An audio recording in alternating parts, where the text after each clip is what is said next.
Bom, a história que a gente vai ver agora é sobre uma cidade que está diante de uma escolha gigantesca, que vai definir o futuro dela.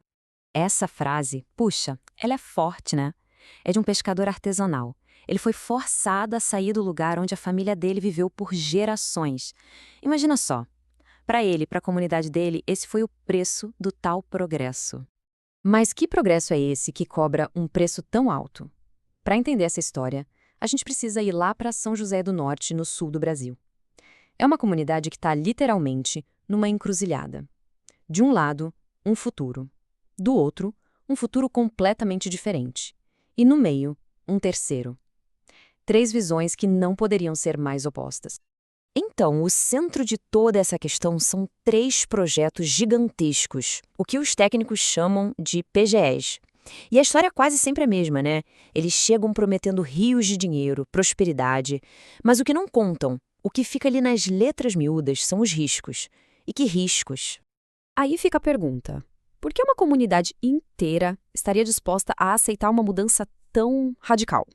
Bom, para achar essa resposta, a gente tem que olhar para trás, para o passado da cidade. Pensa numa montanha-russa econômica.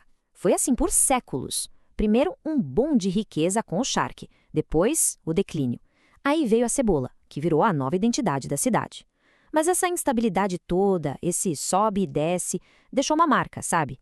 Um desejo enorme de encontrar algo que finalmente desse segurança, que fosse duradouro.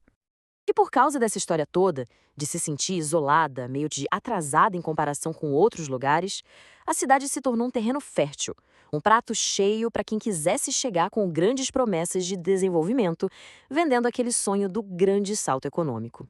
E agora que a gente chega no centro de tudo, no coração desse conflito. São três megaprojetos na mesa e cada um deles aponta para um futuro totalmente diferente. Vamos começar com o primeiro, o estaleiro da Estaleiros do Brasil. Chegou com aquela fanfarra toda, né, prometendo milhares de empregos, uma nova era industrial para a região.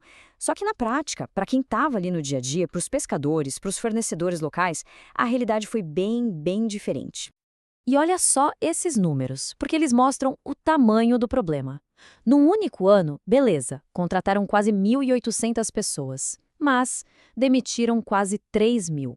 Fazendo a conta, o saldo foi negativo, mais de 1.200 empregos a menos. Cadê a estabilidade que foi prometida? Simplesmente não veio. Bom, a segunda opção na mesa é uma mina gigante, a céu aberto. A promessa é tirar minerais super valiosos debaixo da terra, titânio, zircônio, e com isso gerar empregos e impostos. O problema?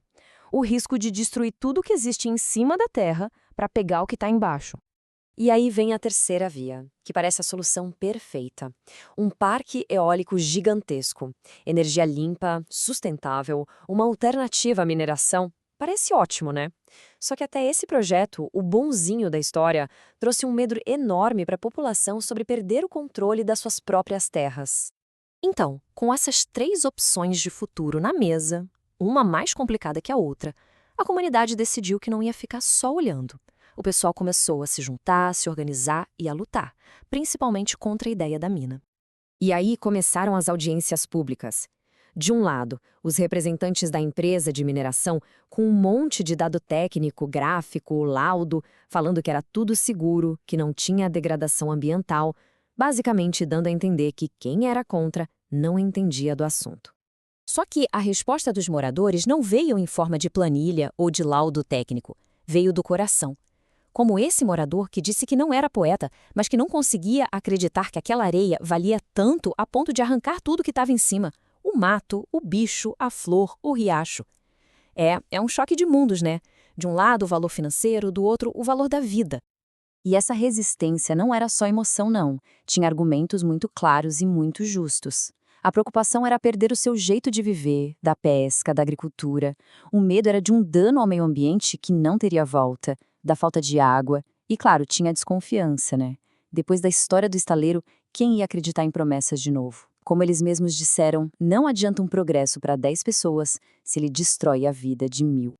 E é aí que essa história local vira uma discussão muito maior. Porque essa briga em São José do Norte, na verdade, nos força a perguntar uma coisa fundamental sobre o que a gente chama de desenvolvimento.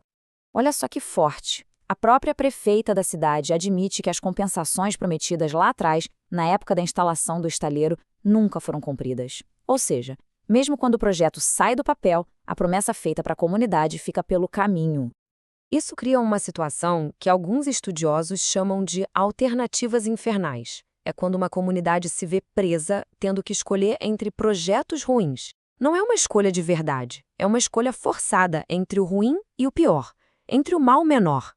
No fim das contas, a história de São José do Norte deixa a gente com essas perguntas no ar.